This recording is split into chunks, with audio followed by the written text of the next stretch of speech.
Good morning. It's 6:59 a.m. on Monday, October 21st, 2019. I'm Christiana Ellis and I just got up. This is 5 more minutes. I actually couldn't get to sleep last night. I don't know what that was all about, but I was definitely my body was just not ready. Maybe it was just some side effect of sleeping in on Saturday and Sunday. But I was going to bed at the appropriate time, more or less. It was just like, brain just not ready to shut down yet. I'm not worried or anything. That's not a typical issue for me, but it was certainly notable in its anomaliness. Anomaliness is not a word. What would be the appropriate word for that? I can't think of it. Unusualness doesn't have the right ring to it. I don't know. It's perhaps too early for me to think of the exact specific word. Anyway, so I did end up, I did not just lay in bed for hours. I did end up getting back up and I watched the premiere of the new HBO Watchmen TV show. And I was going to say cautiously optimistic, but I feel like that's almost too gentle. That show is playing with some powerful imagery, man, and I'm not 100% sure where it's going with some of it, and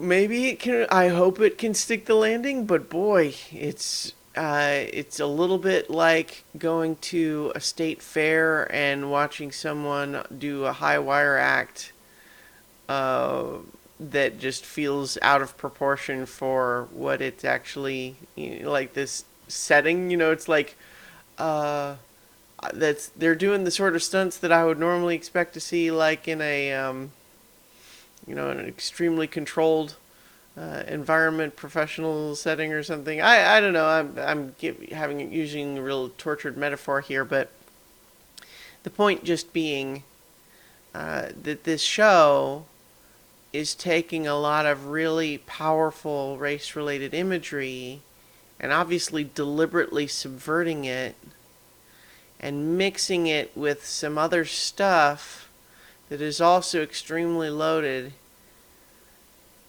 And it does feel like it's a show that maybe really does have something to say.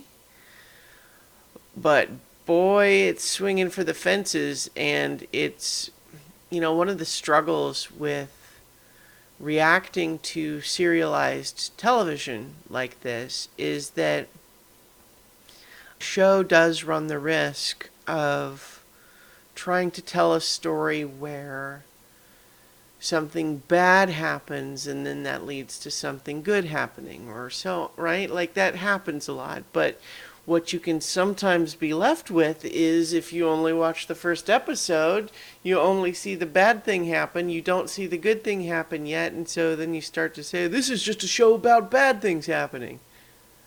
Is it though? Maybe not if you watch the whole thing, but that's not always apparent, and with the week in between, you have a whole week for people to react. I don't know though. I mean, so like some of the stuff that they deal with involves things like police, an incident that suggests that police have to get extra approval before they can have their guns released and use lethal force. But then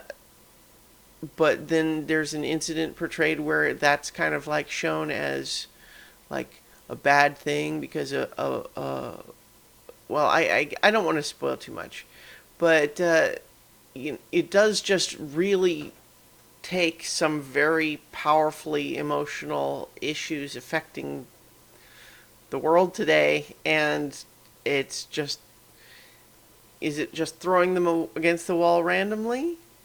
or does it have a plan? I hope it has a plan. But I tell you, other than the fact that it's walking some very dangerous territory so far in a way that seems successful but still perilous, but it has some very cool stuff in it. Jeremy Irons is playing, I believe, the Ozymandias character 30 years on, and he has a sequence that's extremely creepy, with him living apparently all by himself except for two servants who are very strange people who might be robots or something. It's unclear exactly what their deal is, but they're very strange. And then, of course, Regina King as this woman who says she used to be a cop, then she retired, except that we know that she's actually not retired, but instead working as Sister Knight, which is a very cool look, and she's just very compelling to watch on screen. And so, I mean, I honestly found a lot to like in this first episode, but it's also just, like I said, it's watching someone walk the high wire, and so far they haven't fallen, but it's really high. Okay, anyway, so we'll see how that goes. In the meantime, remember to check out my Extra Life campaign, and I will talk to you tomorrow for 5 more minutes.